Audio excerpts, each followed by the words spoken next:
ஆவி பிடிச்ச ஒரு மனுஷன் இருந்தான். சொல்லுங்க. ஊமையான அசுத்தாவி பிடித்த ஒரு மனுஷன் சிறு வயசுல இருந்து இருக்கான். அவனுக்கு வயசு எத்தனை தெரியுமா? 45 வயசு இருக்கு. சரிங்களா? அந்த 45 வயசு உடையவனுக்கு அவன் சின்ன வயசுல இருந்து அவன் எப்படிப்பட்டவனா இருக்கான்? பெப்பே. சொல்லுங்க. ஊமையானா இருந்தவன் அவனுக்குள்ள என்ன ஆயிடுச்சு? கெட்ட ஆவி, அசுத்த ஆவி அவன் உள்ள பூந்துச்சு. சொல்லுங்க. கெட்ட ஆவி, அசுத்த ஆவி அவன் உள்ள பூந்துருச்சு. சரிங்களா? அப்போ இந்த வியாதி, இந்த ஊமையெல்லாம் சரி. இப்போ மனுஷங்களுக்கு எத்தனை பலவீனங்கள் வருது பாருங்க. மனுஷங்களுக்கு எவ்வளவு பலவீனங்கள் வருது? ஊமை, அப்புறம் கண்ணு தெரியாதவங்க, கால் நடக்க முடியாதவங்க, கை வேலை செய்ய முடியாதவங்க, இப்படி எவ்வளவு நிறைய பலவீனங்கள்லாம் இருக்குல்ல. அப்போ இந்த பலவீனங்கள்லாம் யாருனால வருது? சொல்லுங்க. பிசாசுனால வருது. ஓகே. இப்ப எல்லாமே பிசாசுனால தான் வருது. இந்த ஊமையனா இருந்த இந்த பையனுக்கிட்ட அவனுக்குள்ள என்ன பூந்துருச்சு? ஏற்கனவே வியாதி பிசாசு மூலமா தான் வருது. அவனுக்குள்ள என்ன பூந்துருச்சு? சொல்லுங்க. அசுத்த ஆவி, கெட்ட ஆவி அவன் உள்ள பூந்து அந்த மனுஷன் அவன் எப்படிப்பட்டவனா ஆயிட்டான்? ஒரு சாதாரண மனுஷன் உள்ளுக்குள்ள அசுத்தாவி இல்லைன்னா ஒரு மூலையில உட்கார்ந்துருக்க மாட்டானா? உட்கார்ந்துருப்பான். இதே அவனுக்குள்ள ஒரு அசுத்தாவி உள்ள பூந்துருச்சுன்னா அவனை ஒரு இடத்துல உட்கார விடுமா? என்ன ஆகும்? ஒரு அசுத்தாவி பிடிச்சவன் ஒரு உள்ள அவன் என்ன ஆயிடுச்சு? அசுத்தாவி என்ன பண்ணிடுச்சு?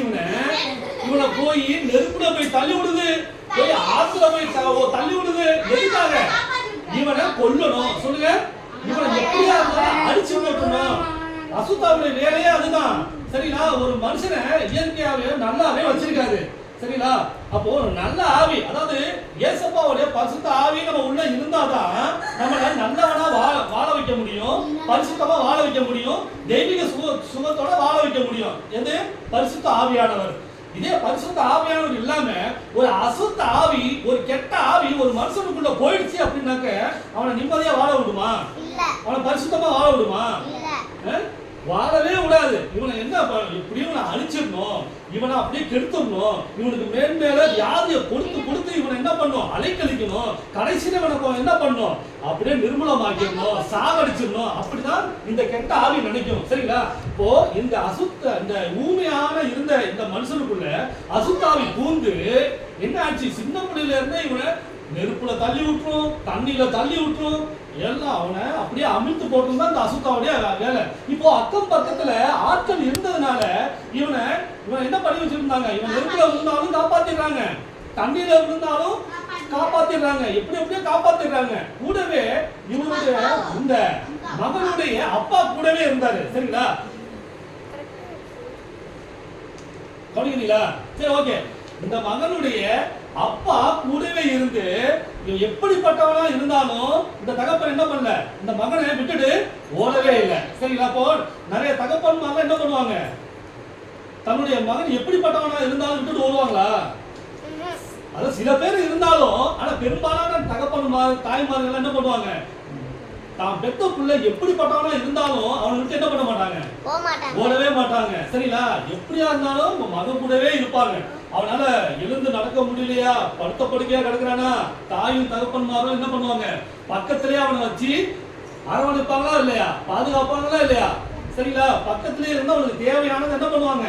செய்வாங்க. அதே போலதான் இந்த ஊமையான மனுஷன் அவனுடைய தகப்பன் யார் கூடவே இருந்தது? இந்த அசுத்த ஆவியை பிடிச்சிருந்த மகன் கூடவே இருந்தது. சரிங்களா? அப்போ இந்த 45 வயசு வர்ற வரைக்கும் இவன் என்ன பண்ணிட்டாங்க? தீயில விழுந்தாலும் காப்பாத்திடுறாங்க, ஆத்துக்குள்ள போய் விழுந்தாலும் காப்பாத்திடுறாங்க, எப்படியோ காப்பாத்திடுறாங்க. ஏன்னா அவனுக்குள்ள அசுத்த ஆவி அவனை அப்படி பண்ண வச்சிருச்சு. சரி, ஓகே. அப்போ அவங்க இருந்த ஊர்ல அந்த ஊமை அசுத்தாவி பிடித்திருந்த அந்த பையன் இருந்த ஊர்ல ஏசப்பா இருக்கிறாரு. அப்போ ஏசப்பா அந்த டைம்ல பாத்தீங்கன்னாக்க மறுரூப மலைக்கு போயிட்டார். சொல்லுங்க. மறுரூப மலையில அவர் ஜெபம் பண்ண போயிட்டார்.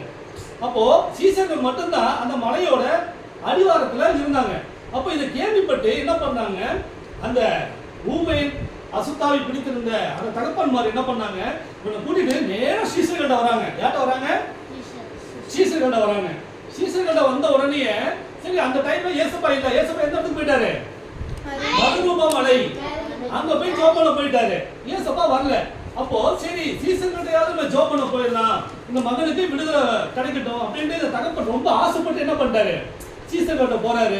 சீசர்கள்ட்ட விவரம் சொன்ன உடனே சீசர்கள் என்ன பண்ண ஆரம்பிச்சிட்டாங்க, அவனுக்கு ஜெபம் பண்ண ஆரம்பிச்சிட்டாங்க. ஜெபம் பண்ண ஆரம்பிச்ச உடனே ஜெபம் பண்ணி முடிச்சிட்டாங்க. ஆனாலும் அந்த மகனுக்கு என்ன கிடைக்கல தெரியுமா? சுகம் கிடைக்கவே இல்லை. ஏன் சுகம் கிடைக்கல? அவங்க நம்பிக்கை இல்லாம, ஒரு விசுவாசம் இல்லாம அவங்க ஜெபம் பண்ணதுனால. சரிங்களா? அப்போ ஒரு காரியத்தை நாம விசுவாசத்தோடு நம்பிக்கையோடு நம்ம கேட்டோம் அப்படின்னாக்க நமக்கு என்ன கிடைக்கும்? நன்மையான காரியங்கள் கிடைக்கும். நாம என்னென்ன கேட்கிறோமோ நம்பிக்கையோடு கேட்கணும். சொல்லுங்க, நம்ம கேட்கறது ஏசப்பாட்ட நம்ம எந்த விஷயம் கேட்டாலும் அதை எப்படிப்பட்ட விதத்துல கேட்கணுமா? சொல்லுங்க, நம்பிக்கையோட விசுவாசத்தோட நம்ம கேட்டோம்னாக்க அதுக்கு ஏற்ற பதில் கிடைக்கும், நமக்கு அந்த காரியங்கள் நமக்கு கிடைக்கும். ஆனா இந்த சீசர்கள் எப்படிப்பட்ட ஜெபத்தை எடுத்தாங்க? நம்பிக்கை இல்லாத ஜெபம், விசுவாசம் இல்லாத ஒரு ஜெபத்தை எடுத்ததுனால அந்த மகனை உள்ள இருக்கின்ற அந்த அசுத்தாவி என்ன ஆகல, வெளியேறல, டெலிவரன்ஸ் ஆகல, தெய்வீக சுகம் கிடைக்கவே இல்லை. சரிங்களா? அப்போ இந்த தகப்பனுடைய மனசு எப்படி இருந்திருக்கும்? என்னடா ஏசப்பா கிட்ட வந்தா ஏசப்பா இல்ல, சரி சீசர்களையாவது கொண்டு வந்தா நம்ம விடுதலை ஆகும்னு நினைச்சோம், விடுதலை ஆகல அப்படின்னு சொல்லிட்டு ரொம்ப ஃபீல் பண்ணாரு. யாரு? அந்த பையனோட தகப்பன். சரிங்களா? அப்போ அந்த டைம்ல ஏசப்பா என்ன பண்றாரு? மறுரூப மலையில இருந்து இறங்கி வராரு. சொல்லுங்க, மறுரூப மலையில இருந்து இறங்கி வராரு. இறங்கி வந்த உடனே அப்போ ஏசப்பாட்ட என்ன பண்ணிட்டாங்க, அந்த ஆவி பிடித்த மனுஷனை ஏசப்பாட்ட கொண்டு போறாங்க. சரிங்களா? அதே போல நமக்கு எந்த ஒரு பிரச்சனையா இருந்தாலும், தீர்க்கப்பட முடியாத எந்த விஷயமா இருந்தாலும் டாக்டர் தான் கொண்டு போகணுமா? ஏசப்பாட்ட தான் கொண்டு போகணும். சரிங்களா? அப்ப நம்ம குடும்பத்துல எவ்வளவு பிரச்சனைகள் இருக்கு, தீர்க்கப்பட முடியாத எவ்வளவு விஷயங்கள் இருக்கு, பிரச்சனைகள் இருக்கு, வீட்டு விஷயங்கள் இருக்கு, படிப்பு விஷயங்கள் இருக்கு, திருமண விஷயங்கள்லாம் இருக்கு, தீர்க்கப்படவே முடியாத பண தேவைகள்லாம் இருக்கு. இப்ப இப்படிப்பட்ட பிரச்சனைகள்லாம் யார்கிட்ட கொண்டு போகணுமா? தீர்க்கப்பட முடியாத ஒவ்வொரு பிரச்சனைகளையும் நம்ம ஏசப்பாட்ட கொண்டு போகும்போது அவரால் மட்டும்தான் என்ன பண்ண முடியுமா? தீர்க்கப்பட முடியாத எல்லா விஷயங்களையும் பிரச்சனைகளையும் அவர் தீர்த்து வைப்பார். சரிங்களா? அப்போ அதே போலதான் இந்த தகப்பன் என்ன பண்றாங்க, ஏசப்பா வராங்க, மறுரூப மலையில இருந்து இறங்கி வராரு. இந்த தகப்பன் இந்த மகனை கூட்டிட்டே போறாங்க. இவனா ஒரு இடத்துல நிக்க மாட்டேங்கிறான். யாரு? அந்த ஊமையின் அசுத்தாவை பிடித்திருந்த மனுஷன் ஒரு இடத்துல நிக்கல. அந்த மக்களுடைய துணையை கொண்டு இவனை என்ன பண்றாங்க, ஏசப்பாட்ட கொண்டு போறாங்க. ஏசப்பாட்ட கொண்டு போனோடனே இந்த தகப்பன் என்ன ஏசப்பாட்ட சொல்றாரு, ஏசப்பா நான் உங்களை பார்க்கலாம் தான் வந்தேன், நீங்க மலையில போய் மேல ஏறிட்டீங்க, சரி சீசர்கள்ட்ட போய் ஜெபம் பண்ணலான்ட்டு சீசர்கள்ட்ட போய் நாங்க இந்த பையனுக்காக ஜெபம் பண்ணாங்க. ஆனா என்ன ஆகல ஏசப்பா, சுகமே கிடைக்கவே இல்லை அப்படின்னு ஏசப்பாட்ட இந்த தகப்பன் சொல்ல ஆரம்பிச்சுட்டாரு. சரி, சீசர்கள் ஜெபம் பண்ணும் பொழுது எதுக்கு விடுதலை கிடைக்கல? பரவாயில்ல, ஜோரா கைவிட்டுங்க. நம்பிக்கை இல்லாத ஒரு ஜெபத்தை எடுத்தனால அவங்க கிடைக்கல. இப்போ அந்த விஷயத்த இந்த அப்பா என்ன பண்றாரு, ஏசப்பாட்ட போட்டு கொடுத்துறாரு. உங்க சீசர்கள்ட்ட நாங்க வந்தோம் ஏசப்பா, ஆனா சீசர்கள் ஜெபிச்சாங்க, ஆனா என்ன ஆகல, டெலிவரன்ஸ் ஆகல, இந்த விஷயம் உங்களால தான் முடியும் அப்படின்னு சொன்ன உடனே அப்ப ஏசப்பா என்ன பண்ணாரு, ஏசப்பா அந்த மகன் பக்கத்துல வந்த உடனே இந்த மகன் ஏசப்பாவை பார்த்த உடனே இவன் என்ன ஆயிட்டான் தெரியுமா, ஏசப்பாவை கண்டவுடன் இவன் பொருள ஆரம்பிச்சுட்டான். சொல்லுங்க, யாரு? இந்த அசுத்தாவி பிடித்த மனுஷன் ஏசப்பாவை கண்ட உடனே பார்த்த உடனே அலைக்கழிக்க ஆரம்பிச்சுட்டான். ஏன்னா ஒரு பிசாசு அவனை என்ன பண்ணுது, ஏசப்பா முன்னாடி நிக்க விடல, இவனை அலைக்கழிச்சுக்கிட்டே இருக்குது. வாயில என்ன வந்துருச்சு, நுரை. சொல்லுங்க, நீங்க துவைக்கும் போது எவ்வளவு நுரை வருது, உங்க உடம்புல நீங்க சோப்புலாம் போடும் போது எவ்வளவு நுரை வருது, அந்த நுரையை காட்டி நிறைய நுரை வாயில அவனுக்கு என்ன வந்துட்டு இருக்கு, வந்துகிட்டே இருக்கு. வாயில நுரை. என்ன, இவனுக்குள்ள பலவீனம், ஊமை, அவனுக்குள்ள அசுத்தாவி இருக்கு. சரிங்களா? இந்த அசுத்தாவி இவனை என்னென்னலாம் அலைக்கழிக்கணுமோ அலைக்கழிச்சுக்கிட்டே இருக்கு. பாவம், அவன் சின்ன வயசுல இருந்து 45 வயசு வரைக்கும் என்ன பண்ணிட்டு இருந்தான், பிசாசு கிட்ட ஒரே போராட்டம். பாவம், இப்ப நம்ம எல்லாம் எவ்வளவு நீட்டா இருக்கிறோம். இதே ஒரு மனுஷனுக்குள்ள ஒரு பிசாசு பிடித்தவன் தான், அவன் குழந்தையில இருந்து அவன் 45 வயசுல எவ்வளவு கஷ்டப்பட்டிருப்பான், எவ்வளவு அடி வாங்கியிருப்பான். நெருப்புல போய் விழுந்திருப்பான். அவனுக்கு எவ்வளவு காயங்கள் இருந்திருக்கும். அவன் தண்ணி கொண்டு போய் முழுகி எந்திரிச்சுட்டு எப்படிலாம் காப்பாத்திருப்பாங்க. அப்போ உடம்புல எவ்வளவு ரணம் இருக்கும், எவ்வளவு வேதனை இருக்கும் அந்த 45 வயசு வர வரைக்கும். சரிங்களா? அப்போ இப்படிப்பட்ட காரியத்துல இருக்கும்போது இந்த அசுத்தாவி அவனை விட்டு போவே இல்லை. எப்படியா இருந்தாலும் இவனை நாசம் மாத்தணும் தான் ஒரு பிசாசு முடிவு எடுக்கும், தண்டனை கட்டி தெரியும். சரிங்களா? ஆனா ஏசப்பா மட்டும்தான் ஒரு மனுஷனுக்கு வாழ்க்கையை கொடுக்கவும் அந்த வாழ்க்கை பரிபூர்ணப்படவும் வந்தாரு. சொல்லுங்க, ஏசப்பா மனுஷனுக்கு வாழ்க்கையை கொடுக்கவும் அந்த வாழ்க்கை பரிபூர்ணப்படவும் வந்தார். இதுதான் யோவான் சுவிசேஷத்துல 10ஆம் அதிகாரம் 10வது வசனத்துல இருக்கு. திருடன் திருடவும் கொல்லவும் அழிக்கவும் வருகிறானே, வேறு ஒன்றுக்கும் வரான். ஆனால் இயேசுவோ அவைகளுக்கு ஜீவன் உண்டாயிருக்கும், அந்த ஜீவன் பரிபூர்ணப்படவும் வந்தார் அப்படின்னு வசனம் இருக்கு. சரிங்களா? அப்போ ஏசப்பா இந்த பூமிக்கு வந்தது காரணமே என்னதான்? மனுஷங்களுக்கு ஜீவன் கொடுக்கிறதுக்கு, வாழ்க்கை கொடுக்கிறதுக்கு, செழிப்பை கொடுப்பதற்கு, தெய்வீக சுகத்தை கொடுப்பதற்கு, ஆரோக்கியத்தை கொடுப்பதற்கு, ஜனங்கள் எல்லாரும் சந்தோஷமா இருக்கும்படிக்கு தான் ஏசப்பா இந்த பூமிக்கு வந்தார். இதுதான் அவருடைய நோக்கம். ஆனா பிசாசுடைய நோக்கம் என்ன? அவன் ஒரு திருடன், பச்சை திருடன். சரிங்களா? அவன் மனுஷங்களை எப்படி எப்படி பாழாக்குறானா? திருடன் திருடவும் கொல்லவும் அழிக்கவும் வருகிறான். இப்போ திருடன் என்ன பண்றான்? கொல்லவும் அழிக்கவும் என்ன பண்றான்? இப்படிதான் வரான். அதே போலதான் இந்த பிசாசு என்ன பண்றான்? அவனுடைய காரியமே தான் ஒரு மனுஷனை எப்படி அழிக்கணும், அவனுடைய திட்டமே அதுதான். சரிங்களா? அப்போ இந்த அலைக்கழிக்குது, வாயில என்ன அவனுக்கு நுர ஊக்குது, அப்படியே அலைக்கழிச்சுக்கிட்டே இருக்கு. என்ன யார அவன் பார்த்தான்? ஏசப்பா முன்னாடி எந்த அசுத்தாலும் நிக்க முடியுமா? நிக்கவே முடியாது. அப்ப அலைக்கழிக்குது. அப்போ இந்த தகப்பனுக்கு பயம் வந்துருச்சு. யாருக்கு? இந்த மகனுடைய தகப்பனுக்கு ஒரு பயம் வந்த உடனே ஏசப்பாட்ட என்ன கதறான்? ஏசப்பா என் மகனுக்கு உதவி செய்யுங்க, தெய்வீக சுகத்தை கொடுங்க அப்படின்னு சொல்லிட்டு அவன் சத்துறான், கதறான். ஏன்னா மகனுடைய நிலைமை அப்படி. அவன் உயிருக்கு போராடிட்டு இருக்கிற ஒரு அசுத்தாவி கூட. சரிங்களா? கடைசி லெவலுக்கு வந்துருச்சு. சரிங்களா?